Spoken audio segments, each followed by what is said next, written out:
semua cik. Bukan semua. Block lah. Block. B enter. Dia ni nanti kita select semua je lah Untuk block kan?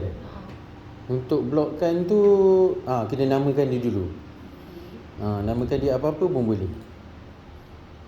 Klik base point. Base point.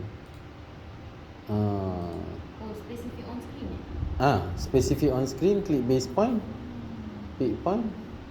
Klik button big point ni. Specify on screen mana yang you nak blockkan tu? Kalau saya nak blockkan semua barang-barang, saya kena tekan dulu ke? Tak perlu. Boleh guna yang itu je. Blockkan yang chandelier tu kira satu blok. Yang fan tu satu blok. Macam tu lah. Dia kena satu-satu lah. Dia kena satu-satu.